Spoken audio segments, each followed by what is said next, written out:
best part about this whole hack is the set of DMs between the executive director, Mike Howell of the Heritage Foundation, and one of the furry hackers known as VO. Closeted furries will be presented to the world for the degenerate perverts they are. I hope the word spreads as fast as the STDs do in your degenerate furry community. What's your opinion on Vor? Let's talk about how a supposed gay furry hacker group hacked into the database of the Heritage Foundation, yes, the one behind Project 2025, mainly including information from user data and passwords from anyone that has accessed the site.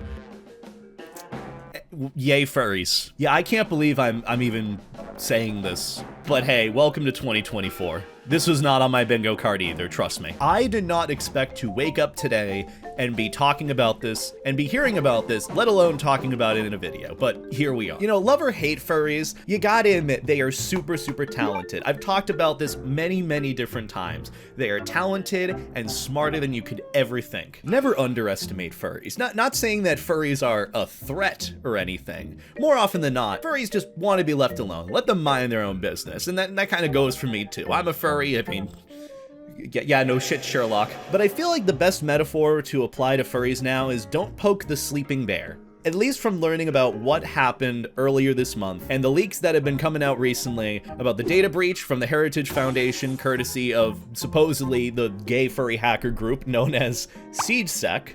Just don't poke the sleeping bear. You know, especially when it comes to impeding on rights of people just to like live and exist. Furries don't really like bother anyone. They do their own thing. But at least now, seeing this as a potential example of what furries are capable of, it just more so proves my point, that they are much more talented and much smarter than you give them credit for. But they mainly posted updates going over pretty much all the data breaches or hacks that they managed to achieve, ranging from Israel to NATO to security cameras, a wide range of things. And all these breaches happened, I believe, around July 2nd or so, but within the span of 7 days or so, they detailed in their Telegram channel all the different areas that they managed to get into. And their post reads as such: Final hack. Over the past 7 days, we have released a hack every day. From NATO to Israel, we attacked many. We have one more gift for you all. It's 1 minute till midnight, so I'll start the show. You know, it kind of makes sense. Furry's kind of risen up. Why'd I say that? What? Never mind. We hacked the Heritage Foundation, :3. Holy moly!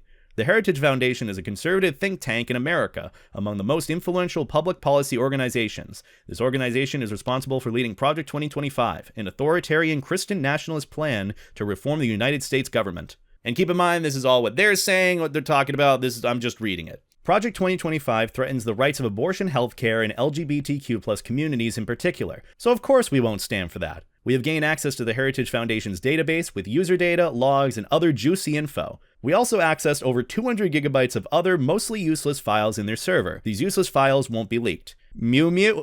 Okay, I love the unseriousness about all this. Because it's funny, because you're gonna have like two different groups of people reading like these messages. People who are like super in support and those who are angry about it or looking to like berate furries. Mew mew, I wonder what would happen if we leaked the passwords, email address, and full names of every user, every US government employee, even the Heritage president Kevin Roberts. Be gay, do crime. And then below they added a link to the data that they released, which I'm not gonna show because I don't know what the policy is for showing the link to that, but yeah, just know they have it there. Thank you to Verdi for greatly helping with this hack. Dear Heritage Foundation, get in touch with us. We will make fun of you endlessly. :3. The unseriousness here is so unparalleled. I'm loving every second of reading this. But that original post was made on July 9th, and since then the news has spread like wildfire. All sorts of articles being written about it, talking about the Heritage Foundation, Project 2025, the gay furry hacker group. I don't get why that keeps being used over and over again, gay furry hackers. It's like saying wet water. And after about a day, SiegeSec gave an update as to what was going on. It has been 28 hours since we released the database of the Heritage Foundation. First, we'd like to just say thank you all for the immense support. It's greatly appreciated. Many articles, news stories, and social media posts about this breach have caught the attention of many people. One of these people happens to be the executive director of the Heritage Foundation's oversight project, Mike Howell. Mike Howell reached out to us, at first to ask questions to understand our motives and why we breached his organization. Then he proceeded to throw insults, threats, and claimed our existence was against nature. We tried answering things in a way to hopefully help him understand, but as his insults grew, so did our impatience. So we are releasing all our chat logs with Mike Howell. This might go down in history as probably one of the funniest interactions between a normie and a furry I think I've ever seen. And even the reaction, or at least what I like to call coping moment, that Mike Howell had on Twitter after that is so funny. It is genuinely the funniest thing I think I've seen all year. Reading the exchange in the DMs is like being back in a CSGO lobby. These chat logs are released by SiegeSec. This chat took place on Signal. You're a non-wolf at riseup.net. This is Mike Howell of the Heritage Foundation's Oversight Project. I like to chat. Would you be willing to have a call or some other means of communication? Hello, unfortunately I'm not able to call. I can only stick to text communication. If you have another platform you prefer, I'm open to adapting how I can.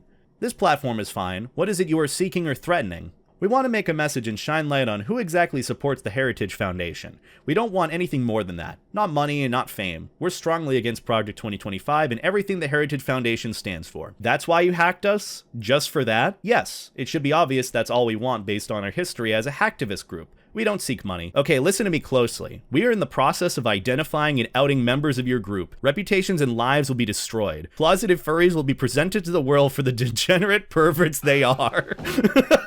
Okay, going right into it. Oh, all right. Everyone's the same. CSGO lobby, with toxic players, conservatives in power, they're all the same. They're all the same. It immediately goes to insulting the furries.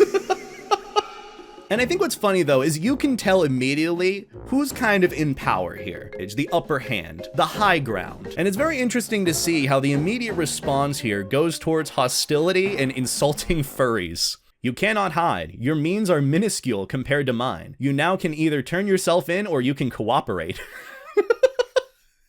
I love that. He's trying to show authority, but Vio has a really good set of follow-ups. None of our members will be identified or outed by your organization built on hatred. The only ones deserving of a destroyed life are those within your organization. You want me to cooperate? With what? Spreading misinformation and hatred? We won't turn against our people. Your own people turned against nature. We will only accelerate the cycle.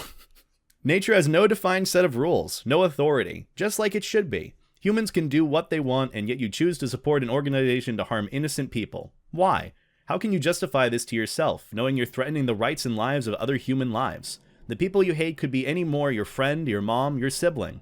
Now Vio's trying to come at it from a realistic approach of like, why do all this harm to people from what you do? Especially when, on the furry side of it, everyone's trying to enjoy it. Why on the other end of it, with the whole plan for Project 2025 and the whole organization, why do that? But this is what Mike had to say in response. God created nature, and nature's laws are vicious. It is why you have to put on a perverted animal costume to satisfy your sexual deviances. It is why you are forced to hide like a coward. You violated our rights and broke the law. You have no standing to discuss such matters. I mean, doesn't even answer the questions. It's a simple thing. Why are you hurting people? Why are you taking away human rights? Why is this being happened? And then they respond with, God created nature.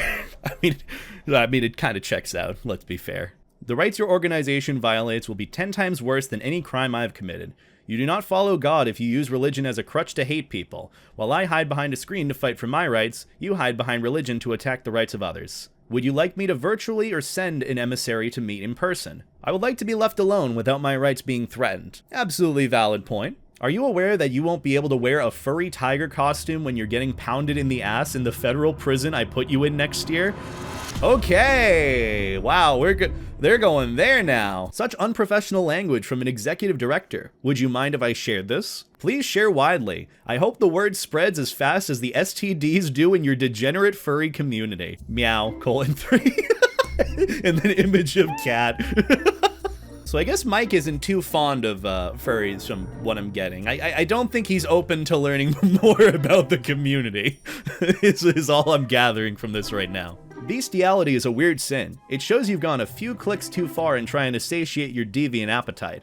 And probably the best follow-up I think I've ever read in my life. What's your opinion on Vor? He's just fucking with him at this point. Oh my god. Because that's all you can do, just make them angrier. Whenever they're throwing insults out that are so like irrational and like you can tell a nerve has been like struck here. He's just being as unserious and joking as possible about it because he knows he's gonna get more out of him, more of a reaction. This is great. My advice is that you get out of your mommy's basement, iron your shirt, buy a girl a drink, and ask her out instead of Googling new deviances for you to fixate on. All right, BRB, I'm writing a post about you. Would you like me to immediately post your docs publicly or tease it for a little while first? Whatever you prefer. I'm tied up with the FBI issuing a 2702 order on your social media. You aren't that sneaky for your line of work. Screenshot of our Bitcoin wallet's transactions. OMG, you learned how to look up the public history of my Bitcoin address. Good job, pal, I'm proud of you. And that is the extent of the DMs. That is the conversation that followed. This is the last thing I would have ever expected to read if I was told I was going into this conversation. Going from like threatening to be pounded in the ass in federal prison to then asking about their opinion on Vor is wild. This is what our world has come to, and I'm both here for it and scared. Now, since the data breach and the messages were put out there, SiegeSec actually ended up disbanding. For what reason? Well, we'll talk about that in a bit, but Mike Howell had some interesting comments about that on his Twitter. Someone put a tweet out there about the gay furry hacker group known as SiegeSec, released a chat log of its text with the Heritage Foundation after breaching the organization, and Mike Howell quote retweeted saying, "Complete and total victory.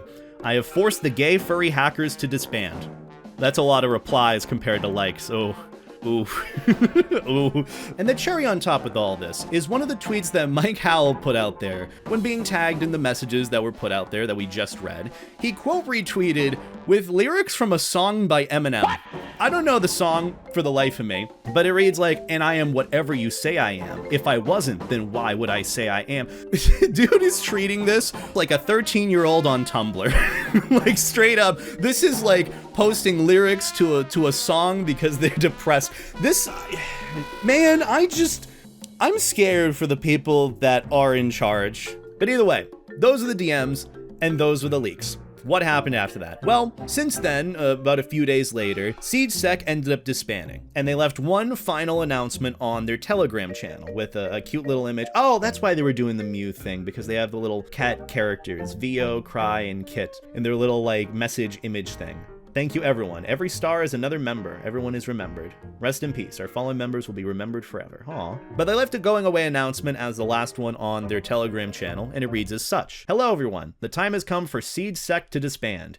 Yes, this is a sudden announcement. We plan to disband later, today, or tomorrow. But given the circumstances, I believe it's best we do so now. For our own mental health, the stress of mass publicity, and to avoid the eye of the FBI. I've been considering quitting cybercrime lately, and the other members have agreed it's time to let SiegeSec rest for good. In the past, I have tried quitting cybercrime a few times, and I've always been unable to fully quit. This time, hopefully I am able to stay away for my own well-being. We may not be a cybercriminal group anymore, but we will always be hackers and always be fighting for the rights of others. Within the past week, we have posted the last of our breaches every day. We hope you enjoyed all of it. We also have a couple more private breaches that have been sent to journalists. They'll handle the rest from there. The channel, all leaks, and our community's chat will remain open. And then they leave links to the Telegram and Discord below. And some quote from Clean Slate YouTube cracker. Might as well quit while I'm a free man. A clean slate. Just a chance to start fresh. Thank you, everyone. I had an amazing time interacting with the community and leading SiegeSec for so long. I hope everyone will understand this decision is for our own well-being, but the spirit of SiegeSec will live on. This group is my beloved creation. I will always support and love our group, community, and ideals. Goodbye. And that was it. They ended up disbanding after releasing all that information, which to some extent, you know, the message here might be quit while you're ahead. I don't really know. There's all sorts of life lessons here. You know, cybercrime isn't great, obviously. But either way, this whole data breach, as much as I don't know much about like what it was about, besides user information being leaked, or what it actually achieved at the end of the day, you gotta admit, the responses were hilarious. They still are hilarious. This whole thing is immensely fascinating, and I hope you enjoyed going over and reading this as much as I did. So on that note, thank you all for watching. If you enjoyed this, be sure to let me know in the comments. I didn't really know what else to properly add to this video besides, you know, the news, but I mainly wanted to go over the DMs because those were hilarious. And remember to hug a furry. They're cool. They're chill. Hope you all have a wonderful day. Take care, stay life jacket, and I'll see you in the next one.